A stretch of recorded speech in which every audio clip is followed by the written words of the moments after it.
அன்பின் வணக்கம். தேன்கூடு வழங்கும் லியோ டால்ஸ்டாய் எழுதிய போரும் வாழ்வும் ஆடியோ புத்தகம். மொழிபெயர்ப்பு TS சொக்கலிங்கம். போரும் வாழ்வும் பகுதி 2, புத்தகம் 4. வாசிப்பவர் ரே விஜயலட்சுமி. அத்தியாயம் 8. ஆண்ட்ரூ மறுபடியும் இராணுவத்தில் சேருதல். மாஸ்கோவில் பியருடன் பேசிய பின்பு இளவரசர் பீட்டர்ஸ்பர்க்கிற்கு போனார். சொந்த வேலையாக போவதாக தமது குடும்பத்தாரிடம் சொன்னார். ஆனால் உண்மையில் அனட்டோல் குராக்கினை சந்திப்பதற்காகவே அவர் போனார். அவரை எதிர்க்க வேண்டியது அவசியம் என்றும் அவர் நினைத்தார். பீட்டர்ஸ்பர்க்குக்கு போய் சேர்ந்ததும் குராக்கினை பற்றி விசாரித்தார். அவர் முன்பே நகரத்தை விட்டு போய்விட்டார். இளவரசர் ஆண்ட்ரூ அவரை தேடிக்கொண்டு வருகிறார் என்று தமது மைத்துனருக்கு ஏற்கனவே பியர் எச்சரிக்கை செய்திருந்தார். யுத்த மந்திரியிடமிருந்து சீக்கிரமாக தமக்கு ஒரு உத்தியோகத்தை வாங்கி கொண்டு மால்டேவியா என்ற இடத்திலிருந்து இராணுவத்தில் போய் சேருவதற்கு அனட்டோல் குராக்கின் புறப்பட்டு போனார். இளவரசர் ஆண்ட்ரூ பீட்டர்ஸ்பர்க்கில் இருந்தபோது தமது முந்தைய கமாண்டரான குட்டுஜோவை சந்தித்தார். அவர் எப்போதுமே இவரிடம் நல்லெண்ணம் கொண்டவர். மால்டேவியா என்ற இடத்தில் உள்ள இராணுவத்திற்கு தாம் போவதாகவும் தம்மோடு அவரும் வரவேண்டும் என்றும் குட்டுஜோவ் கேட்டார். மால்டேவியாவில் உள்ள இராணுவத்திற்கு குட்டுஜோவ் சேனாதிபதியாக நியமிக்கப்பட்டிருந்தார். ஆகவே தலைமை ஸ்தானத்தில் உள்ள பரிவாரத்தில் ஒரு உத்தியோகம் பெற்றுக்கொண்டு துருக்கிக்கு இளவரசர் ஆண்ட்ரூ புறப்பட்டு போனார். கடிதம் மூலமாக எழுதி குராக்கினை சண்டைக்கு அழைப்பது சரியான காரியமல்ல என்று இளவரசர் ஆண்ட்ரூ நினைத்தார். புதிதாக காரணம் எதுவும் இல்லாமல் அவரை சண்டைக்கு அழைத்தால் இளைய கோமகள் ரஸ்டோவாவின் பெயர் கெட்டுவிடும் என்றும் அவர் நினைத்தார். ஆகவே டூயல் சண்டைக்கு புதிதாக ஒரு காரணத்தை கண்டுபிடிப்பதற்காக குராக்கினை நேரில் சந்திக்க விரும்பினார். ஆனால் துருக்கியிலும் கூட குராக்கினை அவர் கண்டுபிடிக்க முடியவில்லை. ஏனெனில் இளவரசர் ஆண்ட்ரூ அங்கே வந்ததும் துருக்கியை விட்டு குராக்கின் ரஷ்யா திரும்பிவிட்டார். புதிய நாட்டில் புதிய நிலைமைகளில் வாழ்க்கை சுலபமாகவும் சகிக்கக்கூடியதாகவும் இருந்ததை இளவரசர் ஆண்ட்ரூ கண்டார். தமது நிச்சயதார்த்த பெண் நிச்சயதார்த்தத்தை முறித்த பின்பு அதனுடைய பலன்களை மறைப்பதற்கு அவர் எவ்வளவு அதிகமாக முயற்சி செய்தாரோ அவ்வளவு கூர்மையாக அவரை அவை உறுத்தின. அவர் சந்தோஷமாய் இருந்த சூழ்நிலைகள் எல்லாம் அவருக்கு கஷ்டமாக தோன்றின. ஒரு காலத்தில் சுதந்திரத்திற்கும் விடுதலைக்கும் அவர் எவ்வளவு உயர்ந்த மதிப்பு கொடுத்திருந்தாரோ அவையெல்லாம் அவருக்கு இப்பொழுது மிகுந்த கஷ்டமாயிருந்தன. ஆஸ்டர்லிட்ஜ் யுத்த கள்ளத்தில் படுத்து வானத்தை பார்த்து கொண்டிருந்த போது அவருக்கு முதலில் தோன்றிய நினைப்புகள் பின்னால் பியரிடம் சம்பாஷித்த போது விரிவடைந்தன. அந்த நினைப்புகள் அவர் பாகுசாரவா என்ற இடத்தில் தனிமையாயிருந்த போதும் பின்னால் சுவிட்சர்லாந்திலும் ரோமாபுரியிலும் இருந்தபோதும் அவரை நிரப்பி வந்தன. அவற்றையெல்லாம் இப்பொழுது அவரால் நினைக்க முடிவதில்லை. அவை காட்டிய அந்த பிரகாசமான எல்லையற்ற அடிவானங்களையும் அந்த நினைப்புகளையும் மீண்டும் நினைவு கூர்ந்து கொள்ளுவதற்கு கூட அவர் பீதியடைந்தார். தம்முடைய பழங்கால காரியங்களுக்கு சம்பந்தமில்லாத உடனே செய்ய வேண்டிய காரியங்களில் மட்டும் அவர் சிரத்தை கொண்டிருந்தார். அந்த பழங்கால காரியங்கள் அவரை நெருங்கி இருக்க தற்கால காரியங்களில் அவர் மிகுந்த ஆவலோடு இறங்கினார். ஒரு காலத்தில் அவருக்கு மேலாக உயர்ந்து எல்லையற்ற கம்பீரமான தேவலோக படுதாவாக விளங்கியது இப்பொழுது திடீரென்று ஒரு தாழ்ந்த கனமான நிலவரை போன்ற தோற்றம் கொண்டு அவரை அமுக்கியது. அதிலெல்லாம் தெளிவாய் தோன்றிய போதிலும் அதில் இரகசியமோ நித்தியத்துவமோ காணப்படவில்லை. அவருக்கு முன்னால் நின்ற வேளைகளில் இராணுவ சேவைதான் சுலபமானதாகவும் மிகுந்த பழக்கம் உள்ளதாகவும் தோன்றியது. குட்டுஜோவின் பரிவாரங்களில் ஒரு ஜெனரலாக அவர் அலுவல் பார்த்தபோது மிகுந்த ஊக்கத்துடனும் விடாப்பிடியுடனும் வேலை பார்த்தார்.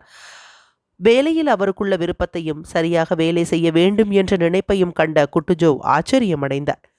குராக்கினை துருக்கியில் காண முடியவில்லை என்பதற்காக மீண்டும் அவருக்கு பின்னால் ருஷ்யாவுக்கு போக வேண்டியது அவசியம் என்று அவர் நினைக்கவில்லை. என்றாலும் எவ்வளவு காலம் கழிந்தாலும் அதற்கு பின்னால் அவர் குராக்கினை சந்திக்கும் போது அவர் மீது இளவரசருக்கு இழிவான அபிப்பிராயம் இருந்த போதிலும் குராக்கினுடன் டூயல் சண்டை போட இறங்குவது ஒரு தகுதியற்ற காரியம் என்ற நம்பிக்கை இருந்த போதிலும் அவர் குராக்கினை சந்திக்கும் போது தம்மை தடுக்க முடியாது என்பதையும் ஒரு கடும் பசியுள்ளவன் ஆகாரத்தை எப்படி பற்றுவானோ அதே மாதிரிதான் குராக்கினோடு சண்டை போட நேரிடும் என்பதையும் அவர் அறிவார். தமக்கு ஏற்பட்ட அவமானத்திற்கு இன்னும் பழி வாங்கவில்லை என்ற உணர்ச்சியும் மனக்கசப்பு தீரவில்லை என்ற உணர்ச்சியும் அவருடைய இருதயத்தை பலமாய் அழுத்தின. விடாத ஓய்வில்லாத ஆசை கொண்ட தற்புகழ்ச்சிக்கான வேலைகளில் ஈடுபட்டு துருக்கியில் அவர் பெற்றிருந்த செயற்கை அமைதியை அந்த உணர்ச்சிகள் கெடுத்து வந்தன. 1812 வருஷத்தில் நெப்போலியனோடு யுத்தம் ஆரம்பமாகிவிட்டது என்ற செய்தி புகாரெஸ்ட் நகருக்கு வந்து சேர்ந்தது. அந்த நகரில் கடந்த 2 மாதங்களாக வாலாச்சியம் பெண்ணோடு குட்டுஜோவ் இரவும் பகலுமாக காலத்தை கழித்து வந்தார். அந்த செய்தி கிடைத்தவுடன் தம்மை மேற்கு இராணுவத்திற்கு மாற்றிவிடும்படி இளவரசர் ஆண்ட்ரூ குட்டுஜோவை கேட்டார். போல்கான்ஸ்கியின் சுறுசுறுப்பான நடவடிக்கைகளை கண்டு அவற்றினால் தம்முடைய சோம்பேறித்தனத்தை கண்டிப்பது போல இருக்கிறது என்ற சடைவு கொண்டு குட்டுஜோவ் அவரை அங்கிருந்து அனுப்புவதற்கு மிகவும் தயாராயிருந்தார். ஆகவே பார்க்லே டிடாலி என்பவரிடம் அவரை அனுப்பினார். மேற்கு இராணுவம் அந்த மே மாதத்தில் டிரிசா என்ற இடத்தில் முகாம் போட்டிருந்தது. அதில் போய் சேருவதற்கு முன்பாக இளவரசர் ஆண்ட்ரூ பால்டு ஹில்ஸுக்கு போனார். தாம் போகிற வழியிலேயே பால்டு ஹில்ஸ் இருந்தது. ஸ்மாலென்ஸ்க் ரஸ்தாவிலிருந்து 2 மைல் தூரத்தில் அந்த இடம் இருந்தது. கடந்த 3 வருஷ காலங்களில் அவருடைய வாழ்க்கையில் எத்தனையோ மாறுதல்கள் ஏற்பட்டிருந்தன. எத்தனையோ விதமான எண்ணங்கள் அவருடைய மனதில் தோன்றியிருந்தன. எத்தனையோ விதமான உணர்ச்சிகள் அவருக்கு ஏற்பட்டிருந்தன.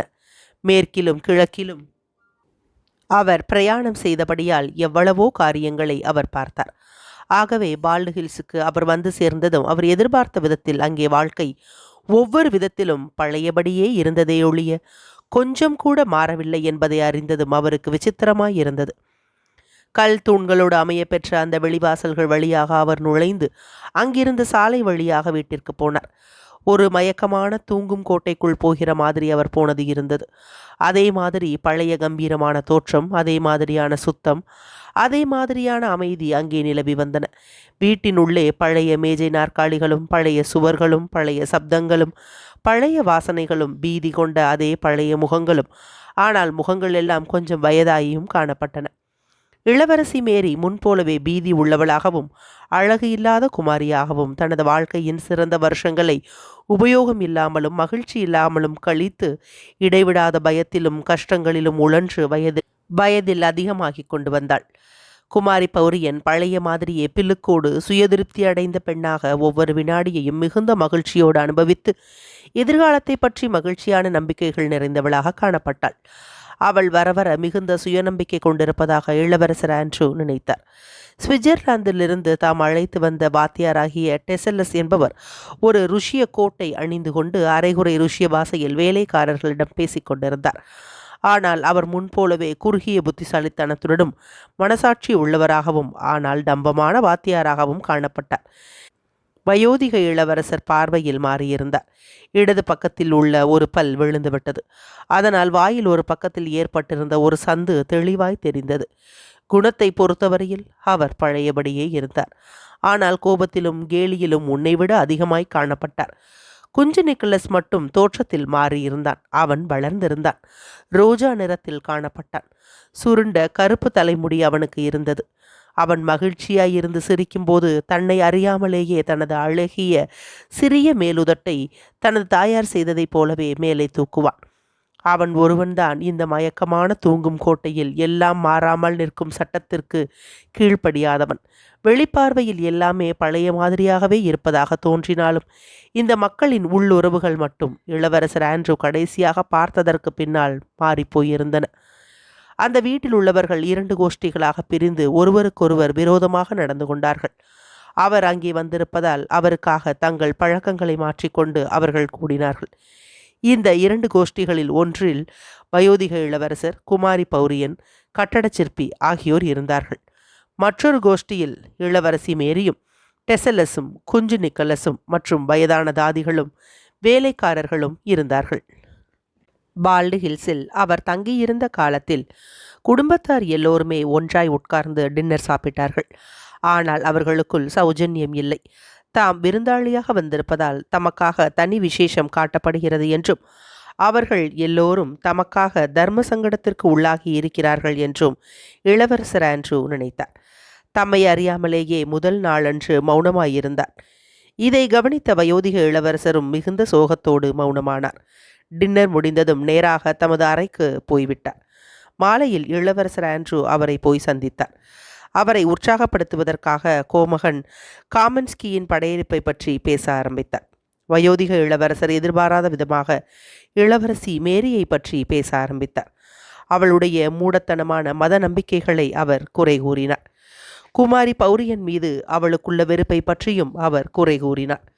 குமாரி பௌரியன்தான் தம்மிடம் உண்மையில் அன்பு கொண்டிருப்பதாக அவர் சொன்னார். தன் உடம்பு அசௌக்கியமாயிருந்தால் அதற்கு காரணம் இளவரசி மேரிதான் என்று வயோதிக இளவரசர் சொன்னார்.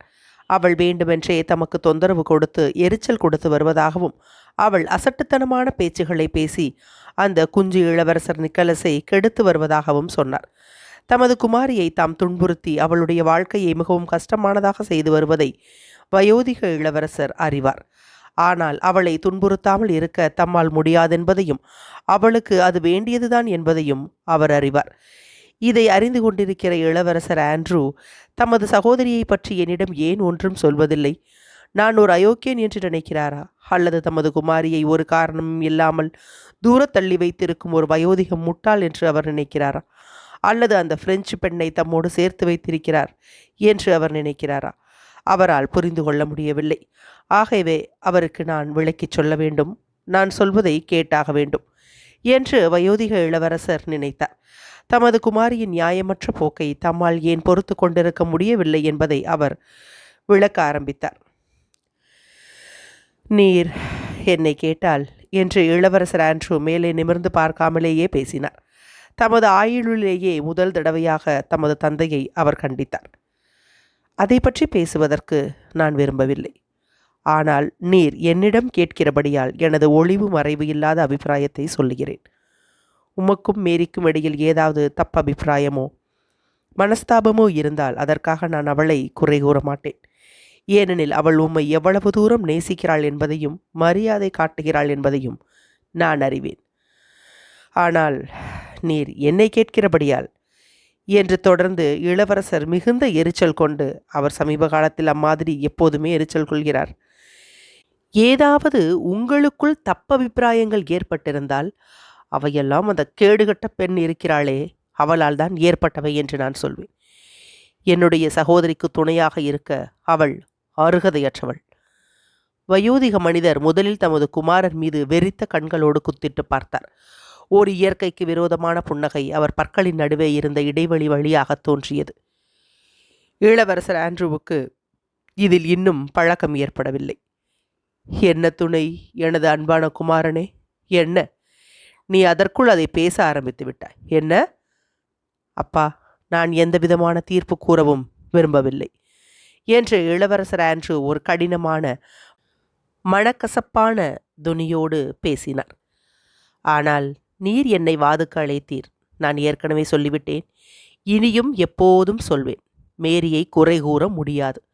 அந்த ஒருவளைத்தான், பிரெஞ்சு பெண்ணைத்தான் குறை கூற வேண்டும். அவர் தீர்ப்பு கூறிவிட்டார். தீர்ப்பு கூறிவிட்டார் என்று அந்த வயோதிக மனிதர் மெதுவான குரலில் சொன்னார். அதை சிறிது மனக்குழப்பத்தோடு சொல்லியதாக இளவரசர் ஆண்ட்ரூவுக்கு தோன்றியது. ஆனால் அவர் உடனே திடீரென்று குதித்தெழுந்து, வெளியே போ, வெளியே போ, உன் நிழல் கூட இங்கே இருக்கக்கூடாது என்று அவர் கூச்சலிட்டார். இளவரசர் ஆண்ட்ரூ உடனே அதை விட்டு போக விரும்பினார். ஆனால் இளவரசி மேரி மற்றொரு நாள் தங்கும்படி அவரை சம்மதிக்க செய்தாள். அன்று தமது தந்தையை அவர் பார்க்கவில்லை. தமது அறையை விட்டு வயோதிகர் வெளியே வரவும் இல்லை. அவருடைய அறைக்குள் குமாரி பௌரியனையும் டைக்கனையும் தவிர வேறு ஒருவரையும் அவர் அனுமதிக்கவில்லை. ஆனால் தம்முடைய குமாரர் போய்விட்டாரா என்று பல தடவை கேட்டுக்கொண்டிருந்தார். மறுநாள் அந்த இடத்தை விட்டு போவதற்கு முன்பாக தமது குமாரனின் அறைக்கு இளவரசர் ஆண்ட்ரூ போனார்.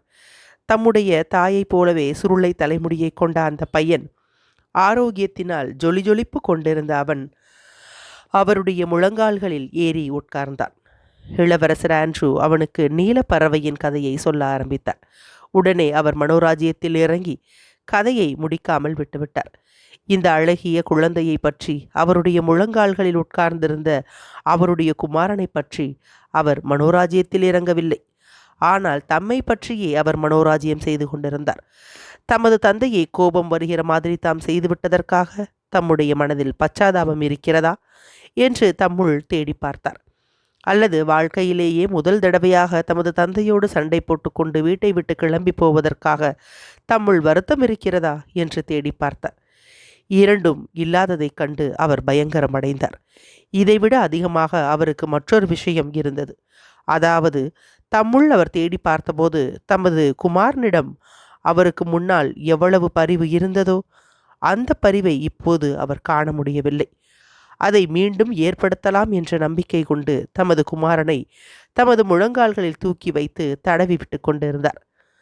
நல்லது, மேலே சொல்லு என்று அவருடைய குமாரன் சொன்னான். இளவரசர் ஆண்ட்ரூ பதில் சொல்லாமல் அவனை முழங்காலிலிருந்து கீழே இறக்கிவிட்டு அந்த அறையை விட்டு வெளியே போனார். தமது தினப்படி வேலைகளை இளவரசர் ஆண்ட்ரூ விட்ட பின்பு, முக்கியமாக அவர் மகிழ்ச்சியாய் இருந்த அந்த பழைய வாழ்க்கை முறைகளுக்கு திரும்பிய பின்பு, வாழ்க்கையில் ஏற்பட்டுள்ள சடைவு பழைய வேகத்தோடு அவரை பற்றியது. இந்த நினைவுகளிலிருந்து விடுபட்டு கூடிய சீக்கிரம் வேறு ஏதாவது ஒரு வேலையை கண்டுபிடிக்க அவர் அவசரப்பட்டார். அப்படியானால் நீர் போவது என்று தீர்மானித்து விட்டீரா ஆண்ட்ரூ என்று அவருடைய சகோதரி கேட்டாள். கடவுளுக்கு நன்றி, ஆமாம், போகிறேன். உன்னால் அப்படி செய்ய முடியாததற்காக நான் வருந்துகிறேன் என்று இளவரசர் ஆண்ட்ரூ சொன்னார். நீர் ஏன் அப்படி சொல்கிறீர் என்று இளவரசி மேரி கேட்டாள். இந்த பயங்கரமான யுத்தத்திற்கு நீர் போகும்போது, நமது தந்தை மிகவும் வயதானவராய் இருக்கும்போது நீர் ஏன் அப்படி சொல்கிறீர்? உம்மை பற்றி அவர் கேட்டுக்கொண்டிருப்பதாக குமாரி பௌரியன் சொல்கிறாள். அதை பற்றி அவள் பேச ஆரம்பித்ததும் அவளுடைய உதடுகள் துடித்தன. அவளுக்கு கண்ணீர் விழ ஆரம்பித்தது. இளவரசர் ஆண்ட்ரூ முகத்தை திருப்பி அந்த அறையில் உலாவ ஆரம்பித்தார். என் கடவுளே, என் கடவுளே, யாரால், எதனால், எப்பேற்பட்ட குப்பை! மக்களுக்கு துன்பங்களை உண்டு பண்ண முடியும் என்று ஒருவர் நினைத்து பார்க்கும்போது என்று அவர் குரோதத்தோடு கேட்டார். இதை கேட்டு இளவரசி மேரி நடுங்கினாள்.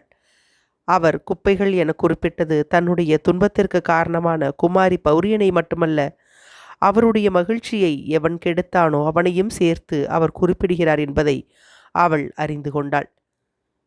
ஆண்ட்ரூ, ஒரு விஷயமாக நான் உம்மை கெஞ்சுகிறேன். ஒரு விஷயத்தில் நான் உம்மை இறங்கி கேட்டுக்கொள்கிறேன் என்று அவள் சொல்லி அவருடைய முழங்கையை தொட்டு தன்னுடைய கண்ணீருக்கிடையில் பிரகாசித்து கொண்டிருந்த தனது கண்களால் அவரை நோக்கினாள். நான் உம்மை புரிந்து கொள்கிறேன். அவள் முகம் கவிழ்ந்தாள். துக்கம் என்பது மனிதர்கள் வேலை என்று நீர் நினைக்க வேண்டாம். மனிதர்கள் எல்லோரும் அவருடைய ஆயுதங்கள் என்று அவள் சொல்லி இளவரசர் ஆண்ட்ரூவின் தலைக்கு மேலாக பார்த்தாள். தமக்கு பழக்கமான ஒரு படம் தொங்கிக் கொண்டிருக்கும் இடத்தை ஒருவர் எப்படி பார்ப்பாரோ அதே மாதிரி நம்பிக்கையும் பழக்கமும் கொண்ட பார்வையோடு அவள் பார்த்தாள். துக்கம் என்பது அவரால் அனுப்பப்படுவது, மனிதரால் அல்ல. மனிதர்கள் அவருடைய ஆயுதங்கள். ஆகவே மனிதரை நாம் குறை கூறக்கூடாது, குறை சொல்லவும் முடியாது. யாராவது ஒருவர் உமக்கு தீங்கு செய்துவிட்டதாக நீர் நினைத்தால் அதை உடனே மறந்து அவரை மன்னித்துவிடும். யாரையும் தண்டிப்பதற்கு நமக்கு உரிமை கிடையாது.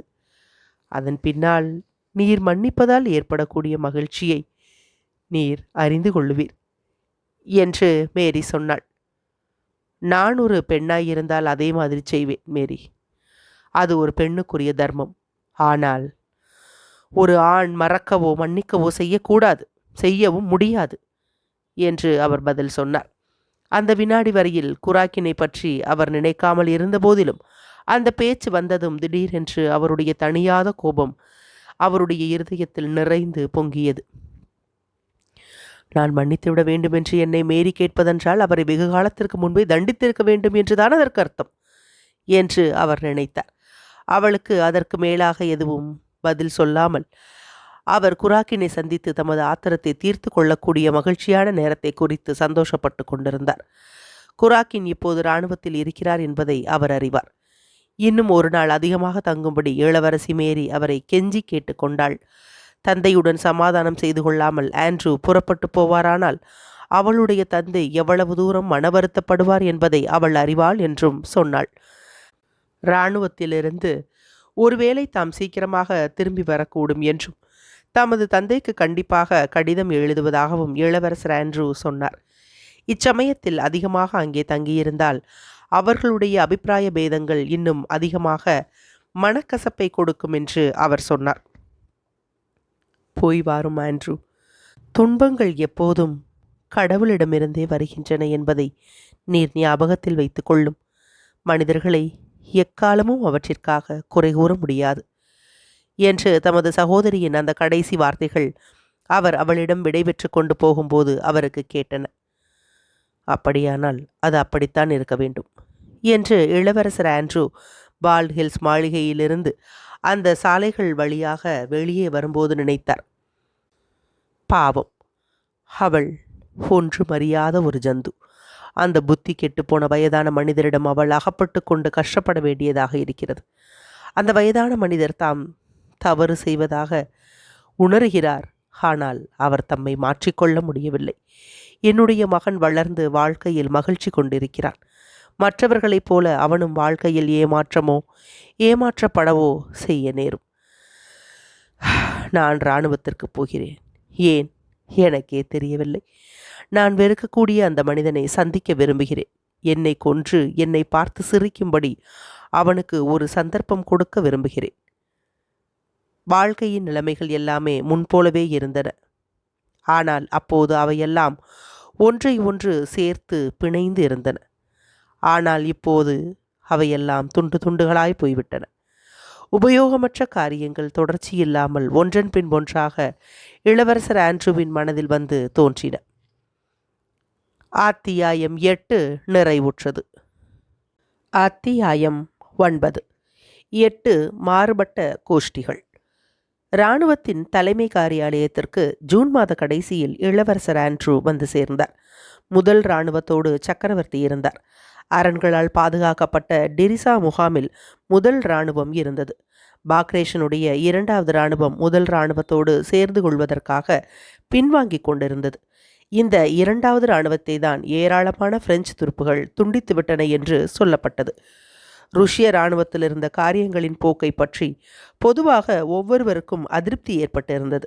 ஆனால் ஒருவராவது ருஷ்ய மாகாணங்களில் எதிரிகளின் படையெடுப்பு அபாயம் ஏற்படும் என்றோ அல்லது போலிஷ் மேற்கு மாகாணங்களுக்கும் புறம்பாக யுத்தம் பரவும் என்றோ நினைக்கவில்லை. பார்க்லே டி டாலி என்பவருடன் சேவை செய்யும்படி இளவரசர் ஆண்ட்ரூ நியமிக்கப்பட்டிருந்தார். டிரிசா நதிக்கரையில் இளவரசர் ஆண்ட்ரூ அவரை சந்தித்தார்.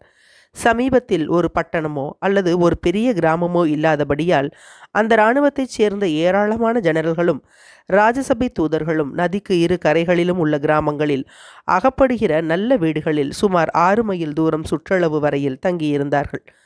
சக்கரவர்த்தி தங்கியிருக்கும் இடத்திலிருந்து சுமார் 3 மைல் தூரத்தில் பார்க்லே டி டாலி முகாம் போட்டிருந்தார். போல்கான்ஸ்கியை அவர் நிமிர்ந்த பார்வையுடனும் கனிவில்லாமலும் வரவேற்றார்.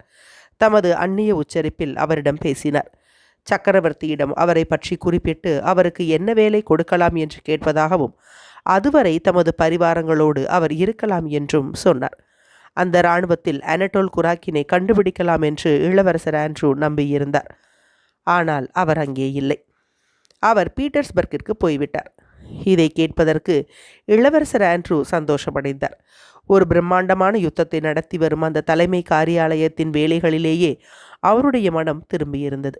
ஆகவே கொஞ்ச காலத்திற்காவது குராக்கினுடைய நினைப்பினால் தம்முடைய மனம் வேறு வழியில் திரும்ப முடியாமல் இருக்கும் என்பதை நினைத்து அவர் மகிழ்ச்சியடைந்தார். முதல் 4 நாட்களில் அவருக்கு வேலை எதுவும் கொடுக்கப்படாதபடியால் அந்த பாதுகாக்கப்பட்ட முகாமை பார்ப்பதற்காக அதை சுற்றி சவாரி வந்தார். தம்முடைய சொந்த ஞானத்தை கொண்டும் நிபுணர்களிடம் பேசிக்கொண்டும் அந்த முகாமை பற்றி ஒரு முடிவான அபிப்பிராயத்திற்கு வர அவர் முயற்சித்தார். ஆனால் அந்த முகாமினால் அனுகூலமா அல்லது பிரதிகூலமா என்ற விஷயத்தில் அவர் எவ்விதமான முடிவிற்கும் வர முடியவில்லை. அவருடைய இராணுவ அனுபவத்திலிருந்தும் ஆஸ்திரிய போர்களில் அவர் பார்த்தவைகளிலிருந்தும் அவர் ஒரு முடிவுக்கு வந்தார். அதாவது ஆழ்ந்த கவனத்தோடு போடப்படுகிற திட்டங்களுக்கு யுத்தங்களில் எவ்வித முக்கியத்துவமும் கிடையாதென்பது அவர் கருத்து. எதிரி என்ன செய்வான் என்பதை முன்கூட்டியே சொல்ல முடியாது. ஆகவே எதிரியின் எதிர்பாராத நடவடிக்கைகளை நாம் எதிர்த்து எம்மாதிரி யாரால் அதை சமாளிக்க முடியும் என்பதை பொறுத்துதான் எல்லாம் இருக்கிறது என அவர் நினைத்தார். இந்த கடைசி விஷயத்தில் தமக்கு தெளிவு ஏற்படுத்திக் கொள்வதற்காக தம்முடைய பதவியையும் தமக்கு பழக்கமானவர்களையும் உபயோகித்து அந்த இராணுவத்தை நடத்துகிறவர்களின் போக்கை ஆழ்ந்து அறிவதற்கு முயற்சி செய்தார். அந்த வேலையில் ஈடுபட்டுள்ள மனிதர்களையும் கோஷ்டிகளையும் அவர் தெரிந்து கொண்ட பின்பு இராணுவத்தின் நிலைமை கீழ்கண்டவாறு இருப்பதாக தமக்குள் ஒரு முடிவுக்கு வந்தார். சக்கரவர்த்தி வில்னாவில் இருந்தபோது படைகள் 3 இராணுவங்களாக பிரிக்கப்பட்டன. முதல் இராணுவம் பார்க்லே டி டாலி என்பவரின் கீழ் இருந்தது. இரண்டாவது இராணுவம் பாக்ரேஷன் தலைமையிலும், மூன்றாவது இராணுவம் டார்மாசாவ் தலைமையிலும் இருந்தன. சக்கரவர்த்தி முதல் இராணுவத்தோடு இருந்தார். ஆனால் அவர் சேனாதிபதியாக இருக்கவில்லை. அச்சமயம் பிறப்பிக்கப்பட்ட உத்தரவுகளில் முதல் இராணுவத்தோடு சக்கரவர்த்தி இருப்பார் என்று சொல்லப்பட்டவனவே ஒழிய சக்கரவர்த்தி தலைமை வகிப்பார் என்று சொல்லப்படவில்லை.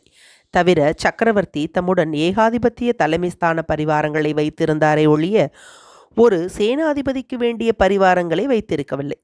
அவரை சுற்றிலும் ஏகாதிபத்திய தலைமை ஸ்தான பரிவாரங்களின் தலைவரான குவார்ட்டர் மாஸ்டர் ஜெனரல் இளவரசர் வால்கோன்ஸ்கியும் பல ஜெனரல்களும் சக்கரவர்த்தியின் மெய்காப்பாளர்களும் ராஜதந்திர சேவையை சேர்ந்த அதிகாரிகளும் ஏராளமான அந்நிய நாட்டினரும் இருந்தார்களே ஒழிய இராணுவ அதிகாரிகள் யாரும் இல்லை. இவர்களை தவிர குறிப்பிட்ட வேலைகள் எதுவும் கொடுக்கப்படாமல் அடியில் கண்டவர்களும் இருந்தார்கள். மாஜி யுத்த மந்திரியான அராக்சிவ் கோமகன் பெனிக்சன், அவர்தான் பதவியில் மூத்தவர்.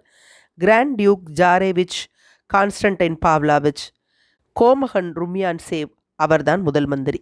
மாஜி பிரஷ்ய மந்திரியான ஸ்டைன், ஒரு ஸ்வீடிஷ் ஜெனரலான ஆம்பெல்ட், இந்த யுத்தத்திற்கு பிரதான திட்டக்கர்த்தாவான பூயல் பாலூசி, அவர் ஒரு உதவியாளர் ஜெனரல், சார்டினியாவிலிருந்து வெளியேறியவர். பிறகு வால்ஜாகன், இன்னமும் பலர். இராணுவத்தில் இவர்களுக்கு எவ்விதமான உத்தியோகமும் இல்லாத போதிலும் இவர்களுடைய ஸ்தானங்கள் இவர்களுக்கு செல்வாக்கை கொடுத்து வந்தன. பல தடவைகளில் ஒரு படைப்பிரிவின் கமாண்டரோ அல்லது சேனாதிபதியோ இந்த பெனிக்சனும் கிராண்டியூக்கும் அராக்சிவும் இளவரசர் வால்கோன்ஸ்கியும் எந்த அந்தஸ்தில் தங்களை கேள்வி கேட்கிறார்கள் என்பதையும் எந்த அந்தஸ்தில் தங்களுக்கு புத்திமதி கூறுகிறார்கள் என்பதையும் அறிய முடியாமல் திகைப்பார்கள். புத்திமதி என்ற முறையில் இவர்களில் யாராவது கொடுக்கும் உத்தரவை அந்த உத்தரவு சக்கரவர்த்தியிடம் இருந்து வந்ததா அல்லது இவர்களே கொடுத்தார்களா என்பதை அறிய முடியாமலும் அவற்றை நிறைவேற்ற வேண்டுமா வேண்டாமா என்பதை தீர்மானிக்க முடியாமலும் அவர்கள் திகைப்பார்கள். ஆனால் இவையெல்லாம் வெளிப்படையாக காணப்படும் நிலைமைகளாகும். சக்கரவர்த்திக்கு பக்கத்தில் இருப்பவர்கள் எல்லாமே ராஜசபை தூதர்களாகி விடுவார்கள். சக்கரவர்த்தியின் பிரசன்னமும் மேலே குறிப்பிட்டவர்களின் பிரசன்னமும் எவ்வளவு முக்கியத்துவம் வாய்ந்தது என்பது ஒவ்வொருவருக்கும் தெளிவாகி இருந்தது. அது இதுதான். சேனாதிபதி என்ற பட்டத்தை சக்கரவர்த்தி மேற்கொள்ளவில்லை என்றாலும் எல்லா இராணுவங்களின் மேற்பார்வையும் சக்கரவர்த்தியிடம் இருந்தது. அவர்களை சுற்றி இருப்பவர்கள் அவருக்கு உதவியாளர்களாக இருந்தார்கள். ஒழுங்கை நிலைநாட்டும் பொறுப்பை மேற்கொண்டுள்ள ஒரு விசுவாசமான அராக்சிவ் சக்கரவர்த்திக்கு மெய்காப்பாளராக விளங்கினார். பெனிக்சன் என்பவர் வில்னா மாகாணத்தில் ஒரு நிலப்பிரபுவாக இருந்தவர். சக்கரவர்த்திக்கு மரியாதை செய்வதற்காக அங்கு இருப்பவர் போல் தோன்றினார். ஆனால் உண்மையில் அவர் ஒரு நல்ல ஜெனரல், ஆலோசனை கூறுவதற்கு உபயோகம் உள்ளவர், பார்க்லேக்கு பதிலாக வேலையில் போடப்படுவதற்கு கைவசம் தயாராக இருப்பவர். அங்கே தங்கி இருப்பது அவருக்கு பிரியமாகவே இருக்கவே கிராண்ட் டியூக்கும் அங்கே இருந்தார். தமது ஆலோசனைகள் உபயோகமாக இருக்கிறபடியாலும் அலெக்சாண்டர் சக்கரவர்த்தி சொந்த முறையில் அவரிடம் மிகுந்த மதிப்பு வைத்திருக்கிறபடியாலும் மாஜி மந்திரி ஸ்டெயின் என்பவரும் அங்கே இருந்தார். ஆம்பெல்ட் என்பவர் மிக கடுமையாக நெப்போலியனை வெறுப்பவர், பூர்ணமாக சுயநம்பிக்கை கொண்ட ஒரு ஜெனரல். அந்த குணம் அலெக்சாண்டரிடம் எப்பொழுதும் செல்வாக்கு பெற்றிருந்தது. மிகுந்த தைரியமாகவும் பேச்சில் கண்டிப்பாகவும் இருந்தபடியால் பாலூசி என்பவரும் அங்கே இருந்தார். சக்கரவர்த்தி போகும் இடங்களுக்கெல்லாம் அவருடனே போக வேண்டியவர்களானபடியால் காப்பாளர் ஜெனரல்களும் அங்கே இருந்தார்கள். கடைசியாகவும் முக்கியமாகவும் பூயலும் அங்கே இருந்தார். ஏனென்றால் நெப்போலியனுக்கு விரோதமாக யுத்தம் நடப்பதற்கான திட்டத்தை அவர்தான் தயாரித்தார். அந்த திட்டத்தின் சிலாக்கியத்தை பற்றி அலெக்சாண்டர் நம்பும்படி அவர் செய்திருந்தபடியால் அந்த யுத்த வேலைகள் முழுவதையும் அவரே நடத்தி கொண்டிருந்தார். பூயலுடன் வான்ஜாகன் என்பவரும் இருந்தார். பூயலின் கருத்துக்களை பூயலை விட தெளிவாக புரிந்து கொள்ளக்கூடிய விதத்தில் அவர் விளக்கி வந்தார்.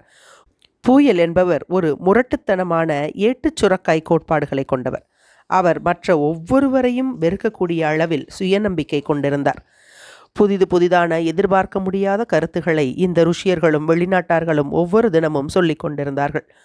தங்களுடைய நாட்டில் இல்லாமல் வேறு ஒரு நாட்டில் உத்தியோகம் செய்யக்கூடியவர்களுக்கு ஏற்படக்கூடிய தைரியத்தோடு இந்த வெளிநாட்டார்கள் முக்கியமாக சொல்லிக் கொண்டிருந்தார்கள். இவர்களை தவிர இரண்டாந்தர பேர்வழிகள் பலரும் அவர்களுடைய தலைவர்கள் அங்கே இருந்தபடியால் அவர்களும் இராணுவத்தோடு சேர்ந்து வந்து கொண்டிருந்தார்கள்.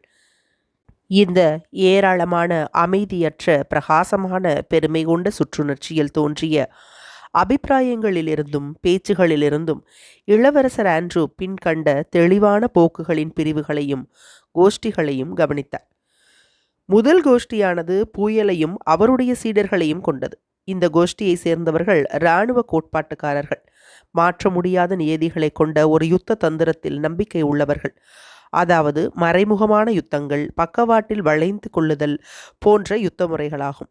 இந்த மறைமுகமான யுத்த தந்திர நியதிகளின்படி நாட்டின் உள்பாகத்திற்கு பின்வாங்கிட வேண்டும் என்பது பூயலுடையவும் அவர்களின் சீடர்களுடையவும் விருப்பமாகும். இந்த கொள்கையிலிருந்து புறம்பாக செய்கிற ஒவ்வொன்றிலும் மிருகத்தனங்களையும் அறியாமையையும் கெட்ட சிந்தனையுமே அவர்கள் கண்டார்கள். இந்த கோஷ்டியில் வெளிநாட்டு பிரபுக்களான வால்ஜாகன், வின்ஜி கெரோட், இன்னும் பலர், முக்கியமாக ஜெர்மனியர்களே இருந்தார்கள். இரண்டாவது கோஷ்டியானது முதல் கோஷ்டிக்கு நேர் விரோதமானது. ஒரு கோஷ்டிக்கு எதிராக மற்றொரு கோஷ்டிக்கு எழும்பும்போது வழக்கமாக ஏற்படுவது போல மற்றொரு கோஷ்டியில் அது நின்றது. இந்த கோஷ்டியைச் சேர்ந்த அங்கத்தினர்கள் வில்னாவிலிருந்து போலந்துக்குள் பிரவேசிக்க வேண்டும் என்றும் முன்னதாக தீர்மானிக்கப்பட்ட எல்லா திட்டங்களிலிருந்தும் விடுதலை வேண்டும் என்றும் சொல்லி வந்தார்கள். இந்த கோஷ்டி தைரியமான நடவடிக்கை எடுக்க வேண்டும் என்று சொல்லி வந்ததோடு நாட்டிலுள்ள தேசிய கட்சியின் கருத்துகளையும் பிரதிபலித்து வந்தார்கள். ஆகவே இந்த தகராறில் அவர்கள் ஒருதலை பட்சமானவர்களாக தெளிவாய் காணப்பட்டார்கள். அந்த கோஷ்டியில் எல்லாரும் ருஷ்யர்கள். பாக்ரேஷனும் முன்னால் வந்து கொண்டிருந்த எர்மோலாவும் இன்னும் பலரும் இருந்தார்கள். அந்த சமயத்தில் எர்மோலாவை பற்றி ஒரு பிரசித்தி பெற்ற தமாஷ் ஊரில் பரவி வந்தது. தம்மை ஒரு ஜெர்மானியராக ஆக்கிவிடுவதற்கு மிகுந்த தயவு புரிய வேண்டும் என்று சக்கரவர்த்திக்கு அவர் மனு கொடுத்ததாக ஒரு தமாஷ் கட்டிவிடப்பட்டது. அந்த கோஷ்டியை சேர்ந்தவர்கள் சுவோராவை ஞாபகத்தில் வைத்து இப்போது என்ன செய்ய வேண்டும் என்று சொன்னார்கள். காரணங்கள் காட்டி பேசிக்கொண்டிருப்பதோ யுத்த படங்களில் அடையாள ஊசிகளை குத்தி கொண்டிருப்பதோ அவசியம் அல்ல என்றும், ஆனால் யுத்தம் செய்ய வேண்டும் என்றும் எதிரியை முறியடிக்க வேண்டும் என்றும் நமது இராணுவம் அதைரியம் அடையும்படி விடக்கூடாதென்றும் அவர்கள் சொல்லி வந்தார்கள். மூன்றாவது கோஷ்டியிடம்தான் சக்கரவர்த்திக்கு அதிக நம்பிக்கை இருந்தது. அந்த கோஷ்டி ராஜசபை தூதர்களால் அடங்கியது. முதல் இரண்டு கோஷ்டிகளுக்கும் இடையே சமரசம் செய்து வைக்க அந்த கோஷ்டி முயற்சித்தது. அந்த கோஷ்டியின் அங்கத்தினர்கள் முக்கியமாக சிவிலியன்களாக இருந்தார்கள்.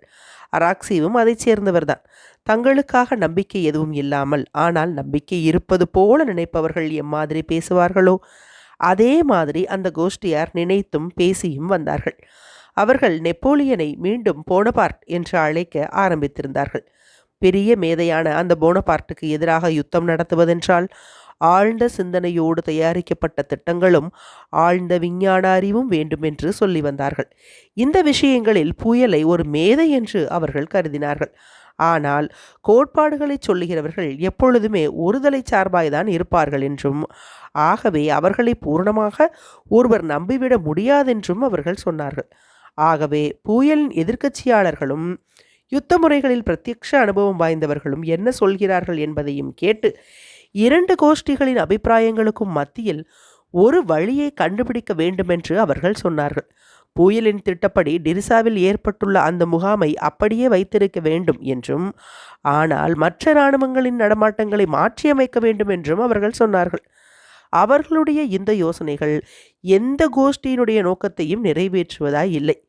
என்றாலும் இந்த மூன்றாவது கோஷ்டிக்கு அதுதான் சிறந்ததாக தோன்றியது. நாலாவது கோஷ்டியின் கட்சியை மிக பிரசித்தமாக எடுத்து கூறுகிறவராக ஜாரேவிச் விளங்கினார். ஆஸ்டர்லிட்ஜில் அவருக்கு ஏற்பட்ட ஏமாற்றத்தை அவரால் மறக்க முடியவில்லை.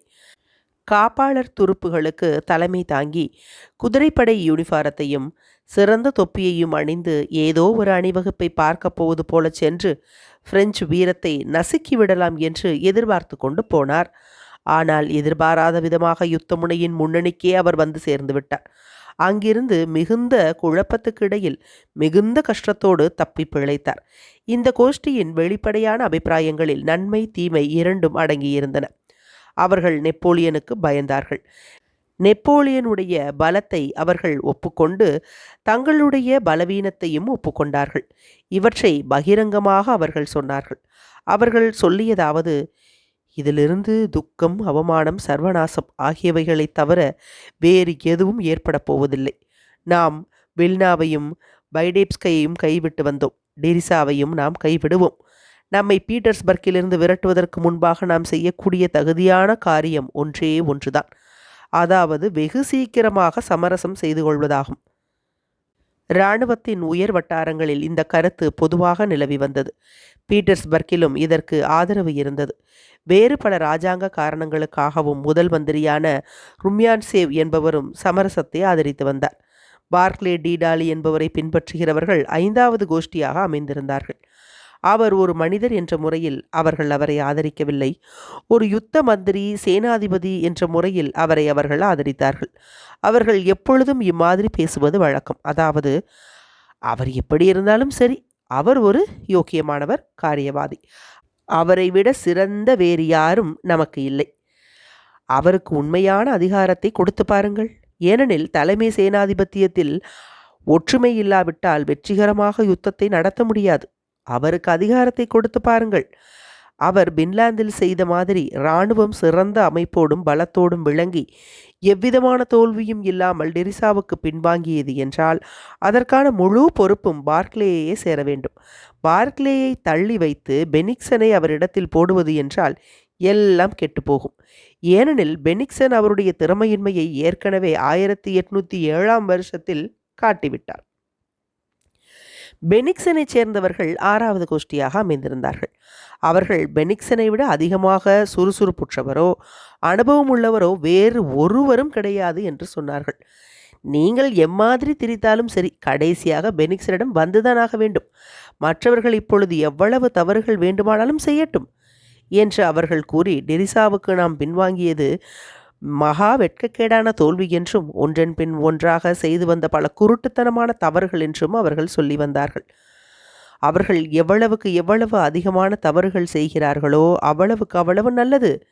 எப்படி இருந்தாலும் காரியங்கள் இம்மாதிரியாக போய்கொண்டிருக்க முடியாது என்பதை அவர்கள் சீக்கிரமாக உணருவார்களாக. இப்பொழுது வேண்டியது எல்லாம் ஒரு பார்க்லேயோ அல்லது வேறு ஒருவரோ அல்ல, பெனிக்சனை போன்ற ஒருவர்தான் தேவை. அவர் தமது சிறப்பை 1807ஆம் வருஷத்திலேயே காட்டியிருக்கிறார். இதை நெப்போலியனே உணர்ந்து நியாயம் செய்திருக்கிறார். அவருடைய அதிகாரத்தை விருப்பத்தோடு எல்லோரும் ஒப்புக்கொள்வார்கள். அப்பேற்பட்ட மனிதன் பெனிக்சன் ஒருவர்தான். வாலிப சக்கரவர்த்திகளை சுற்றி குறிப்பாக கூடியிருக்கும் மக்களை கொண்டது 7வது கோஷ்டி. முக்கியமாக அலெக்சாண்டரை சுற்றி அம்மாதிரி பலர் இருந்தார்கள். சக்கரவர்த்தி மீது ஆர்வத்தோடு பக்தி கொண்டுள்ள அவர் சக்கரவர்த்தி என்பதற்காக மட்டுமல்லாமல் ஒரு மனிதர் என்ற முறையில் அவர் மீது உண்மையான, எதையும் எதிர்பார்க்காத பக்தி கொண்டுள்ள 1805ஆம் வருஷத்தில் ரஸ்டோ செய்த மாதிரி பக்தி கொண்டுள்ள மெய்காப்பாளர்களும் ஜெனரல்களும் இருந்தார்கள். சக்கரவர்த்தியிடம் எல்லா நற்குணங்களையும் அவர்கள் கண்டதோடு மனிதர்களுக்குரிய சாமர்த்தியங்கள் எல்லாம் அவரிடம் இருப்பதாகவும் கண்டார்கள். இராணுவத்தின் கமாண்டர் பதவியை சக்கரவர்த்தி ஒப்புக்கொள்ள முடியாது என்று மறுத்ததற்காக அவர்கள் இவரை போற்றி புகழ்ந்தார்கள். என்றாலும் அவ்வளவு அதிகமான அடக்கம் கூடாது என்றும் தங்களால் போற்றப்படும் சக்கரவர்த்தி அந்த அடக்கத்தை கைவிட்டு இராணுவத்தின் தலைவராக தாம் அமரப்போவதாக வெளிப்படையாக சொல்ல வேண்டும் என்றும் அவர்கள் விரும்பி வற்புறுத்தினார்கள். சக்கரவர்த்தி தம்மிடம் ஒரு சேனாதிபதியின் பரிவாரங்களை வைத்துக் கொள்ள வேண்டும் என்றும் அனுபவம் மிகுந்த இராணுவ தந்திர கோட்பாட்டுக்காரர்களையும் காரியவாதிகளையும் அவசியமான போது கலந்து ஆலோசித்து துருப்புகளை தாமே நடத்த வேண்டும் என்றும் அவர்கள் சொன்னார்கள். அப்படி செய்தால் துருப்புகளின் உற்சாகம் மிக மிக உயர்ந்த நிலைமைக்கு எட்டிவிடும் என்றும் அவர்கள் கூறினார்கள். 8வது கோஷ்டிதான் மிகப்பெரிய கோஷ்டி. அவர்களுடைய எண்ணிக்கையை பார்த்தால் 100க்கு 90 பேர், 99 பேர் அவர்களாகவே இருப்பார்கள். அவர்களுக்கு யுத்தமோ சமாதானமோ அல்லது துருப்புகள் படையெடுத்து முன்னேறுவதோ, டிரிசா போன்ற முகாம்களில் தற்காப்புக்காக தங்கியிருப்பதோ அல்லது பார்க்லேயோ சக்கரவர்த்தியோ அல்லது பூயலோ பெனிக்சனோ இவை எதிலும் சிரத்தை கிடையாது. ஒரே ஒரு விஷயம்தான் அவர்களுக்கு முக்கியமானது. அதாவது தங்களை பொறுத்தவரையில் எவ்வளவு அதிகமான அனுகூலங்களையும் இன்பத்தையும் அடைய முடியுமோ அவ்வளவு தூரம் அடைய வேண்டும் என்பதுதான் அவர்களுடைய நோக்கம்.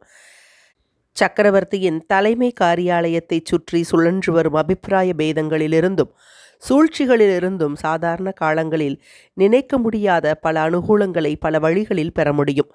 தன்னுடைய லாபகரமான உத்தியோகத்தை காப்பாற்றிக் கொள்ள மட்டும் ஒருவன் விரும்புவானானால் அவன் இன்று புயலின் கட்சியை ஆதரிப்பான், நாளை புயலுக்கு எதிரான கட்சியை ஆதரிப்பான். அதற்கு அடுத்த நாள் தன்னுடைய பொறுப்பை தட்டி கழிக்கவோ அல்லது சக்கரவர்த்தியை குஷிப்படுத்தவோ விரும்பி இந்த விஷயங்களில் தனக்கு எவ்விதமான அபிப்பிராயமும் கிடையாது என்று சொல்லுவான். ஏதோ சில நன்மைகளை பெறுவதற்கு ஒருவன் விரும்புவானானால் அவன் சக்கரவர்த்தியின் கவனத்தை இழுப்பதற்கு முயற்சி செய்வான். அதாவது முதல் நாளன்று சக்கரவர்த்தி சொல்லிய ஏதாவது ஒரு விஷயத்தை தான் தீவிரமாக ஆதரிப்பதாக கவுன்சிலில் சொல்லுவான். அதை எதிர்ப்பவர்களிடம் பலமான கூச்சல் போட்டு வாது செய்து தன் மார்பில் அடித்து கொண்டு தன்னுடன் டூயல் சண்டைக்கு வரும்படி அறைகூவி அழைப்பான். இதன் மூலம் பொது நன்மைக்காக தன்னுடைய உயிரை தியாகம் செய்ய தயாராக இருப்பது போல காட்டிக்கொள்வான். மூன்றாவதாக ஒருவன் உண்டு. கவுன்சில்களில் எதிர்ப்பவர்கள் ஒருவரும் இல்லை என்றால் தன்னுடைய விசுவாசமுள்ள சேவைகளுக்காக ஒரு விசேஷ நன்கொடை கொடுக்க வேண்டும் என்று கோருவான். ஏனெனில் மக்கள் மிகுந்த சுறுசுறுப்பாய் இருக்கிறபடியால் தனது கோரிக்கையை மறுக்க மாட்டார்கள் என்பது அவனுக்கு தெரியும். நாலாவது ஆசாமி தான் மிகுந்த வேலை செய்து வருவதாக சக்கரவர்த்திக்கு காட்டிக்கொள்வதற்கு எப்படியோ அடிக்கடி சக்கரவர்த்தியின் கண்களுக்கு தென்பட்டு கொண்டே இருப்பான். ஐந்தாவது ஆசாமி சக்கரவர்த்தியுடன் தான் விருந்துண்ண வேண்டும் என்ற தனது நெடுநாளைய நோக்கத்தை நிறைவேற்றுவதற்காக ஒரு வேலை செய்வான். அதாவது புதிதாக தோன்றுகிற கருத்துக்களை சரி என்றோ அல்லது தப்பு என்றோ பிடிவாதமாக எடுத்துச் சொல்வான். இதற்காக அநேகமாய் சரியான வேகத்தோடு கூடிய வாதங்களை எடுத்து வீசுவான். இந்த கோஷ்டியை சேர்ந்தவர்கள் எல்லாரும் ரூபிள்கள், பட்டங்கள், உத்தியோக உயர்வுகள் ஆகியவைகளை வேட்டையாடுகிறவர்களே ஆவார்கள். இந்த முயற்சியில் அவர்கள் சக்கரவர்த்தியின் விருப்பம் எப்பக்கம் திரும்பியிருக்கிறது என்பதையே கவனித்துக் கொண்டிருப்பார்கள். அந்த விருப்பத்தில் ஏதாவது திசை மாற்றம் ஏற்படுமானால் இந்த இராணுவ கூட்டம் முழுவதுமே அப்பக்கமாக திரும்பி பலமாக ஒத்துத ஆரம்பிப்பார்கள். இதனால் அதிலிருந்து வேறு திசையில் திரும்புவதற்கு சக்கரவர்த்திக்கு மிகுந்த கஷ்டமாயிருக்கும். இந்த நிச்சயமற்ற நிலைமைகளுக்கு இடையில் ஒவ்வொன்றுக்கும் ஒரு பயங்கரமான தோற்றத்தை கொடுக்கக்கூடிய அபாயகரமான ஆபத்துக்கு இடையில் தற்பெருமை, அபிப்பிராய பேதங்கள், உணர்ச்சிகள், பற்பல இனப்பிரிவுகள் ஆகியவை எல்லாம் இந்த மகா பெரிய 8வது கோஷ்டியில் கலந்து அவர்களுடைய சுயநலங்கள் ஒன்று சேர்ந்து மக்களின் பொது வேளைகளுக்கு பெரிய குழப்பத்தை உண்டு பண்ணிவிடுகின்றன. எந்த பிரச்சனை கிளம்பிய போதிலும் சரி, இந்த சோம்பேறி கூட்டங்கள் ஒன்று சேர்ந்து கூச்சலை முடிக்காமல் புதிய பிரச்சனைக்கு அவர்கள் தாவி நியாயமாக வாதம் செய்து கொண்டிருப்பவர்களின் குரல்களை அமுக்கி பிரமாதமாக கூச்சல் போட ஆரம்பித்து விடுவார்கள். இளவரசர் ஆண்ட்ரூ இராணுவத்தை போய் அடைந்த சமயத்தில் இந்த எல்லா கட்சிகளிலும் இருந்து ஒரு 9வது கோஷ்டி தயாராகி கொண்டிருந்தது. தன்னுடைய அபிப்பிராயத்தை சொல்லுவதற்கு அப்பொழுதுதான் அது ஆரம்பித்து கொண்டிருந்தது. இந்த கட்சியில் வயதானவர்களும் இராஜாங்க விஷயத்தில் அனுபவமும் திறமையும் கொண்ட நியாயமானவர்களும் இருந்தார்கள். அவர்கள் இந்த அபிப்பிராய பேதங்களில் கலந்து கொள்வதில்லை. தலைமை காரியாலயத்தில் உள்ள பரிவாரத்தினர்கள் செய்யும் விஷயங்களை பாரபட்சம் இல்லாமல் அவர்கள் கவனித்து இந்த ஊழல், முடிவற்ற நிலைமை, சிக்கல்கள்,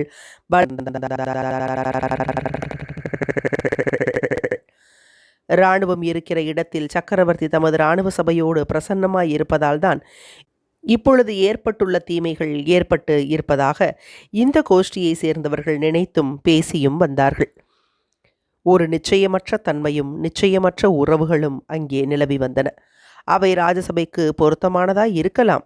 ஆனால் இராணுவ தலைமை காரியாலயத்தில் அம்மாதிரி இருப்பது ஆபத்தானது.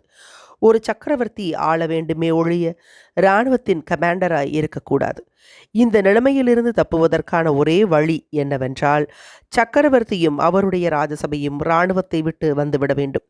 சக்கரவர்த்தி அங்கே பிரசன்னமாய் இருப்பதால் அவருடைய பாதுகாப்புக்காக 50,000 துருப்புகள் வேண்டியிருக்கின்றன. அவர்கள் வேறு வேலைகளை செய்ய முடியாது. சக்கரவர்த்தியின் பிரசன்னத்தால் மிகச்சிறந்த சேனாதிபதி கூட எதுவும் செய்ய முடிவதில்லை. அம்மாதிரி ஒன்றும் செய்ய முடியாத ஒரு சிறந்த சேனாதிபதி அங்கு செய்யக்கூடியதை விட சக்கரவர்த்தி பிரசன்னமாய் இல்லாத இடத்தில் சுதந்திரமாய் நடக்கக்கூடிய ஒரு மோசமான சேனாதிபதியால் எவ்வளவோ அதிகமாக செய்ய முடியும்.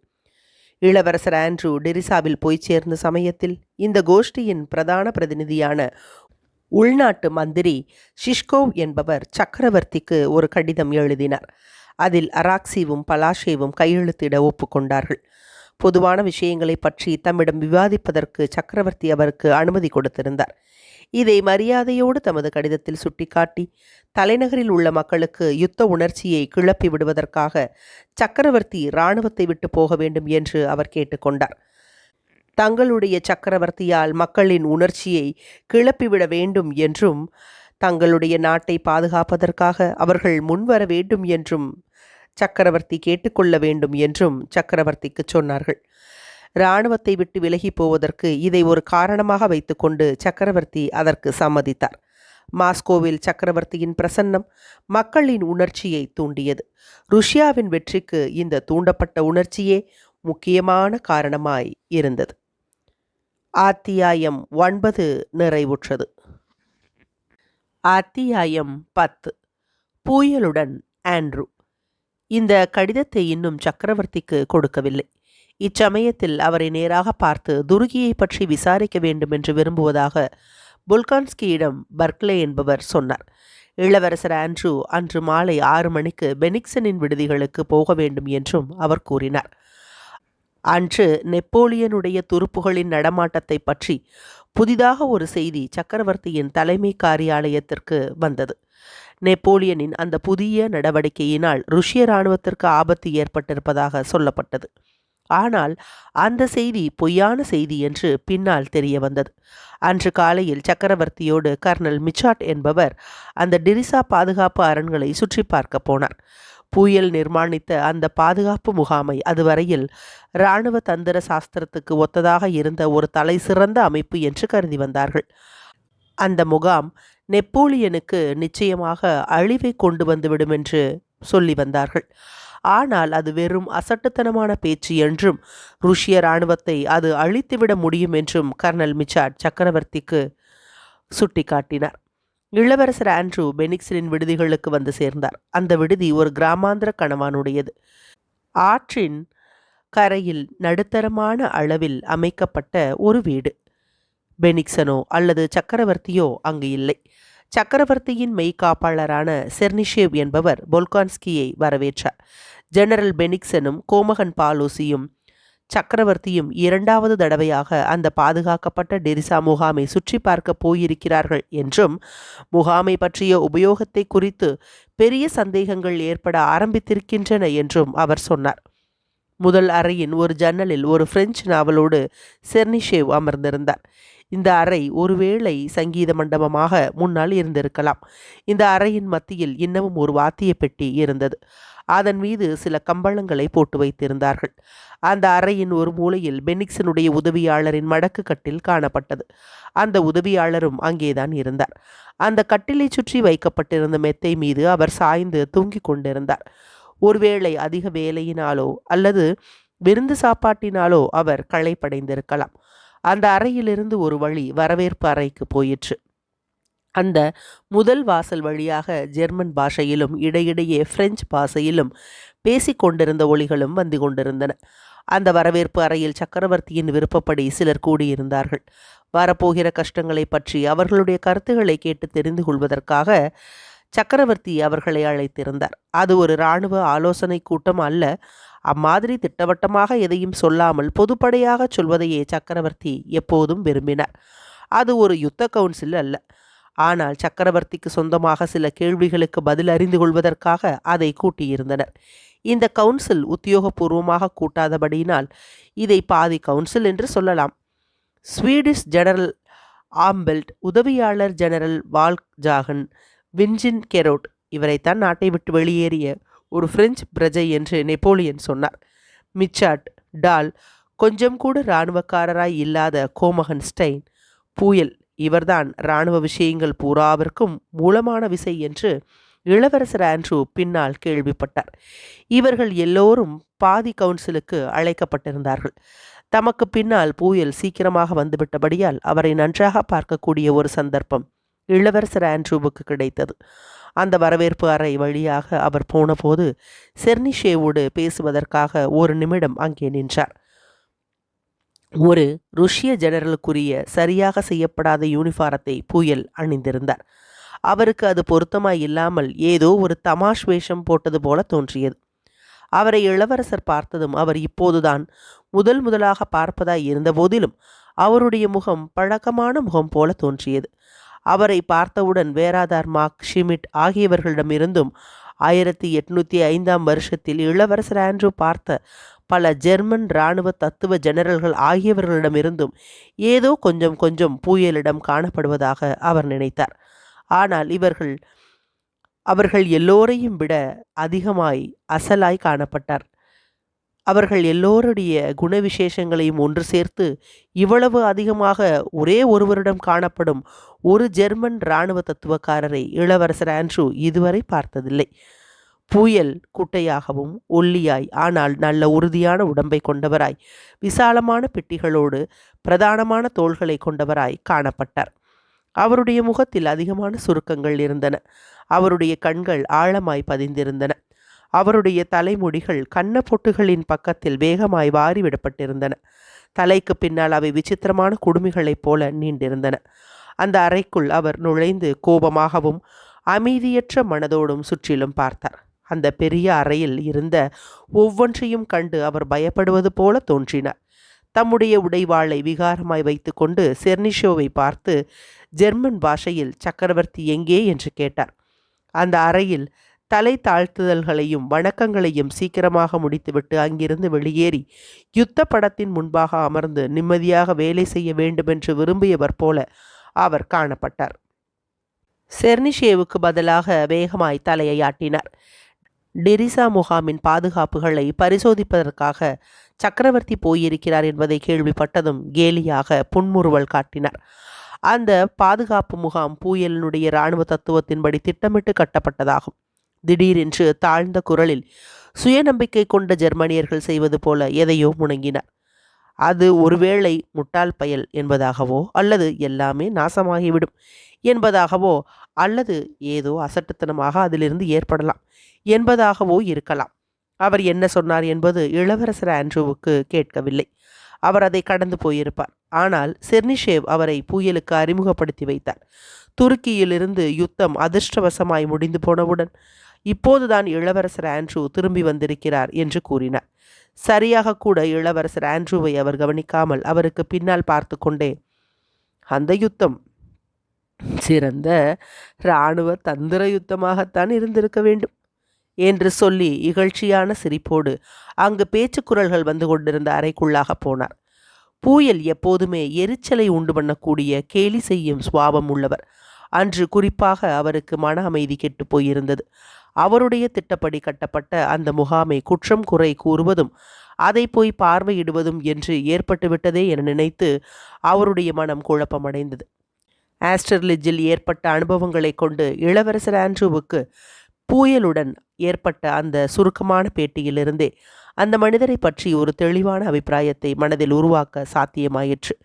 மிகுந்த மோசமான அசைக்க முடியாத சுயநம்பிக்கை கொண்ட மனிதர்களில் பூயல் ஒருவர். அந்த சுயநம்பிக்கை என்பதுதான் தன்னையே பலி கொடுக்கக்கூடிய அளவிற்கு போகக்கூடியது.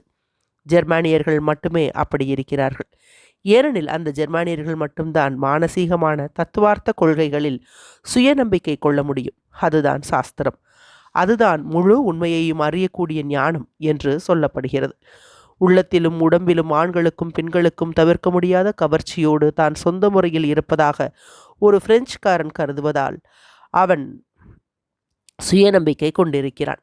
உலகத்திலேயே மிக சிறந்ததாய் அமைக்கப்பட்ட ஒரு இராஜாங்கத்தில் தான் பிரஜையாக இருப்பதால், ஒரு இங்கிலீஷ்காரன் என்ற முறையில் தான் என்ன செய்ய வேண்டும் என்பதை எப்பொழுதும் அறிந்திருப்பதால், ஒரு இங்கிலீஷ்காரன் என்ற முறையில் தான் செய்வதெல்லாம் சந்தேகம் இல்லாமல் சரியாகத்தான் இருக்க வேண்டும் என்று அவன் அறிந்திருப்பதால் ஒரு இங்கிலீஷ்காரன் சுயநம்பிக்கை கொண்டிருக்கிறான். தான் பரபரப்படைந்து சுலபமாக தன்னையும் மற்றவர்களையும் மறந்துவிட முடியும் என்பதனால் ஒரு இத்தாலியன் சுயநம்பிக்கை கொண்டிருக்கிறான். தனக்கு எதுவும் தெரியாது என்றும் தனக்கு எதுவும் தெரிய வேண்டியது இல்லை என்றும் தன்னால் எதையும் தெரிந்து கொள்ள முடியும் என்றும் நம்பாததால் ஒரு ருஷ்யன் சுயநம்பிக்கை கொண்டிருக்கிறான். ஜெர்மானியனின் சுயநம்பிக்கைதான் மற்ற எல்லாவற்றையும் விட மோசமானதாகவும் பலமானதாகவும் அதிகமாய் வெறுக்கக்கூடியதாகவும் இருக்கிறது. ஏனென்றால் சாஸ்திரம் என்ற அந்த உண்மையை அவன் அறிந்திருப்பதாக அவன் மனோராஜ்யம் செய்கிறான். அதை அவன்தான் உற்பத்தி செய்தான் என்றாலும் அது அவனுக்கு முழு உண்மையாக தோன்றுகிறது. பூயல் அம்மாதிரி வகையைச் சேர்ந்தவர். அவரிடம் ஒரு இராணுவ சாஸ்திரம் இருந்தது. மகாபெரிய ஃப்ரெட்ரிக் என்பவரின் யுத்த சரித்திரத்திலிருந்து மறைமுகமாக யுத்தம் செய்வது என்ற தத்துவத்தை அவர் தொகுத்து வைத்திருந்தார். சமீப காலத்திய யுத்தங்கள் எல்லாம் அவருக்கு அசட்டுத்தனமாகவும் மிருகத்தனமாகவும் தோன்றின. இரண்டு கட்சிகளும் பிரம்மாண்டமாக ஒருவருக்கொருவர் மோதி அவற்றில் பல ஊழல்களை இரண்டு கட்சிகளும் செய்வதை யுத்தம் என்று அழைக்க முடியாது என்பது அவர் கொள்கை. அவருடைய தத்துவ ரீதிக்கு அவை ஒத்ததாக இல்லாதபடியால் அந்த சாஸ்திரத்துக்கு வேண்டிய ஆதாரங்களாக கொள்ள முடியாது என்பது அவருடைய கருத்து. 1806 வருஷத்தில் ஜெனா என்ற இடத்திலும் ஆஸ்ட்ராட் என்ற இடத்திலும் நடந்து முடிந்த போராட்டங்களுக்கான திட்டங்களை வகுத்த பொறுப்பு புயலுக்கும் உண்டு. அந்த யுத்தத்தினால் பெரும் நாசங்கள் ஏற்பட்டன. அப்படி இருந்தும் தமது இராணுவ தந்திர தத்துவத்தில் எவ்விதமான குறையும் இருப்பதாக புயல் நினைத்ததில்லை. அதற்கு மாறாக தமது தத்துவங்களிலிருந்து விலகியதால் தான் அந்த முழு நாசங்களும் ஏற்பட்டன என்றும் அவர் சொல்லி வந்தார். தமக்கு விசேஷமாய் அமைந்துள்ள பரிகாசத்தோடு, இதோ பாருங்கள், அந்த காரியம் முழுவதும் நாசமாய் போகும் என்று நான் முன்பே சொல்லி இருக்கிறேன் என்று சொல்லுவார். தங்களுடைய தத்துவங்களை மிக அதிகமாக நேசிக்கிற தத்துவக்காரர்கள் அந்த தத்துவத்தின் நோக்கம் என்ன, அதாவது எக்காரியத்திற்காக அதை உபயோகிக்க வேண்டும் என்பதை மறந்து விடுவார்கள். அவர்களில் புயலும் ஒருவர்.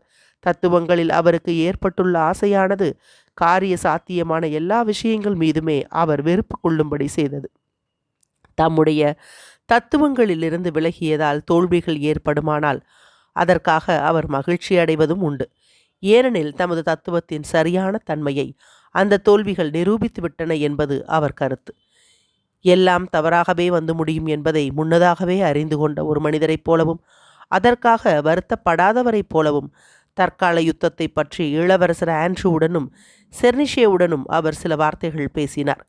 கன்னப்பொட்டுகளுக்கு மேலாக அவசரமாக வாரிவிடப்பட்ட அவருடைய தலைமுடிகள் குடுமிகள் போன்று பின்னால் நீண்டு நின்று அவருடைய இந்த கருத்துக்களை மிக தெளிவாக காட்டிக்கொண்டிருந்தன. அவர் அடுத்த அறைக்குள் போனார். ஆழ்ந்த எரிச்சலான தொனிகளை கொண்ட அவருடைய குரல்கள் உடனே அங்கிருந்து கேட்க ஆரம்பித்தன. அத்தியாயம் 10 நிறைவுற்றது.